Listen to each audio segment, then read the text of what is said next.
माया जाल में फंसे नारद।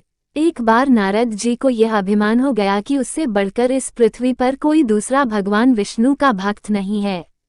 उनका व्यवहार भी इस भावना से प्रेरित होकर कुछ बदलने लगा। वे भगवान के गुणों का गान करने के साथ साथ अपने सेवा कार्यों का भी वर्णन करने लगे। भगवान से कोई बात छुपी थोड़ी ही रहती है। उन्हें तुरंत इस बात का पता चल गया। वे अपने भक्त का पतन भला कैसे देख सकते थे, इसलिए उन्होंने नारद को इस दुष्प्रवृत्ति से बचाने का निर्णय किया। एक दिन नारद जी और भगवान विष्णु साथ साथ वन में जा रहे थे। अचानक विष्णु जी एक वृक्ष के नीचे थककर बैठ गए और बोले, भाई नारद जी, हम तो थक गए हैं, प्यास भी लगी है, कहीं से पानी मिल जाए तो लाओ। हमसे तो प्यास के मारे चला नहीं जा रहा है, हमारा गला सूख रहा है। ये सुनकर नारद जी तुरंत सावधान हो गए। उनके होते हुए भगवान भला प्यासे रहें। वे बोले, भगवान अभी लाया, आप थोड़ी देर प्रतीक्षा करें। नारद जी एक और दौड़ लिए। उनके जाते ही भगवान मुस्कुराए और अपनी माया को नारद जी को सत्य के मार्ग पर लाने का आदेश दिया। माया शुरू हो गई। नारद जी थोड़ी ही दूर गए होंगे कि उन्हें एक गांव दिखाई पड़ा, जिसके बाहर कुएं पर कुछ युवा स्त्रियां पानी भर रही थी। कुएं के पास जब वे पहुंचे तो एक कन्या को देखकर अपनी सुध बुध खो बैठे, बस उसे ही निहारने लगे।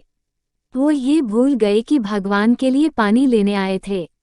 कन्या भी नारद जी की भावना समझ गई। वो जल्दी जल्दी जल से घड़ा भरकर अपनी सहेलियों को पीछे छोड़कर घर की ओर लपकी। नारद जी भी उसके पीछे हो लिए। कन्या तो घर के अंदर चली गई, लेकिन नारद जी ने द्वार पर खड़े होकर नारायण नारायण का अलख जगाया। गृहस्वामी नारायण का नाम सुनकर बाहर आया। उसने नारद जी को तुरंत पहचान लिया।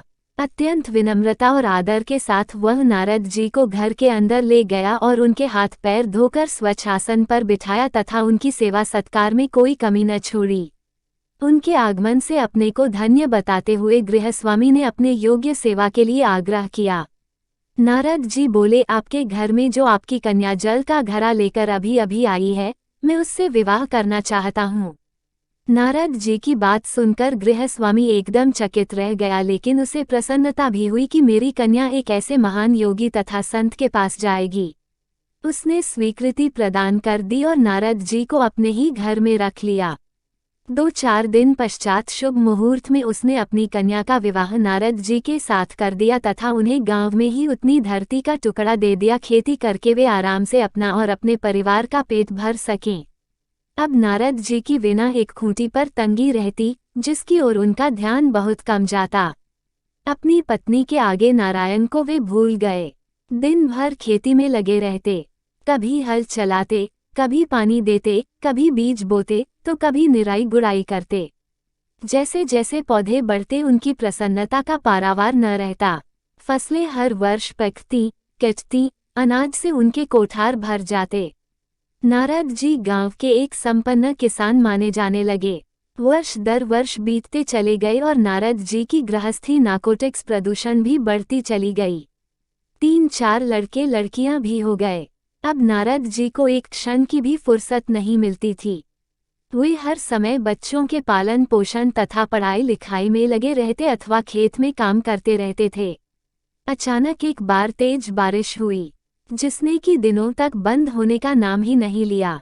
बादलों की गरज और बिजली की कड़क ने सबके हृदय में भय उत्पन्न कर दिया। मूसलाधार वर्षा ने गांव के पास बहने वाली नदी में बाढ़ की स्थिति पैदा कर दी। चारों ओर पानी ही पानी फैला गया। कच्चे पक्के सभी मकान ढहने लगे। घर का सामान बह गया। पशु भी डूब गए। उनके व्यक्ति मर गए। गांव में त्राही त्राही मच गई। नारद अब क्या करें? उन्होंने भी घर में जो थोड़ा कीमती सामान बचा था उसकी गठरी बांधी और अपनी पत्नी तथा बच्चों को लेकर जान बचाने के लिए पानी में से होते हुए बाहर निकलने लगे। नारद जी बगल में गठरी थौमे, एक हाथ से एक बच्चे को पकड़े और दूसरे हाथ से अपनी पत्नी को संभाले हुए थे। पत्नी भी एक बच्चे को गोद में और एक का हाथ पकड़े धीरे धीरे आगे बढ़ने लगी। पानी का बहाव अत्यंत तेज था तथा ये भी पता नहीं चलता था कि कहाँ गड्ढा है और कहाँ टीला। अचानक नारद जी ने ठोकर खाए और गठरी बगल से निकल कर बह गई। नारद जी गठरी कैसे पकड़ते, दोनों हाथ तो घिरे थे। मन में महसूस कर सोचा फिर कमालेंगे। कुछ दूर जाने पर पत्नी एक गड्ढे में गिर पड़ी और गोद का बच्चा छूटकर बह गया। पत्नी बहुत रोई, लेकिन क्या हो सकता था। धीरे धीरे और 2 बच्चे भी पानी में बह गए। उन्होंने बहुत कोशिश की बचाने की, लेकिन कुछ न हो सका।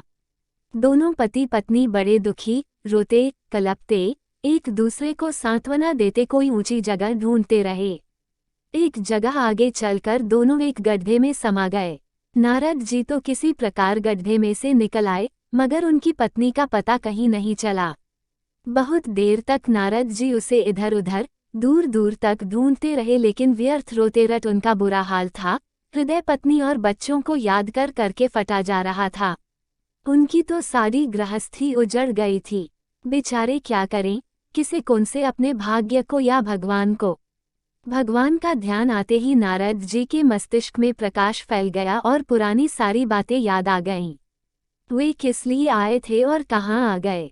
ओहो, भगवान विष्णु तो उनकी प्रतीक्षा कर रहे होंगे। वे तो उनके लिए जल लेने आए थे और यहाँ गृहस्थी बसाकर बैठ गए। वर्षों बीत गए, गृहस्थी को बसने में, और फिर सब नष्ट हो गया। क्या भगवान अब भी मेरी प्रतीक्षा में उसी वृक्ष के नीचे बैठे होंगे। ये सोचते ही बाढ़ नदारद हो गई। गांव अंतर्ध्यान हो गया। वे तो घने वन में खड़े थे। नारद जी पछताते और शर्माते हुए दौड़े। देखा कुछ ही दूर पर उसी वृक्ष के नीचे भगवान लेटे हैं। नारद जी को देखते ही उठ बैठे और बोले, अरे भाई नारद, कहाँ चले गए थे, बड़ी देर लगा दी।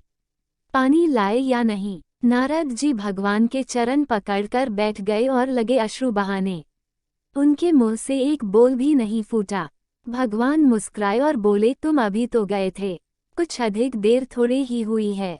लेकिन नारद जी को लगा था कि वर्षों बीत गए।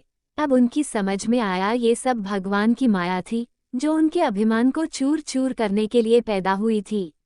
वे सोचने लगे, उन्हें बड़ा घमंड था कि उनसे बढ़कर त्रिलोक में दूसरा कोई भक्त नहीं है। लेकिन एक स्त्री को देखकर वे भगवान को भूल गए। उसको पछतावा होने लगा और उनका घमंड जरा सी देर में ढेर हो गया। वे पुनः सरलता और विनय के साथ भगवान के गुण गाने लगे। अगर आपको ये कहानी पसंद आई है तो कृपा करके कहानी को लाइक और शेयर कीजिए और चैनल को भी सब्सक्राइब कर दीजिए। धन्यवाद।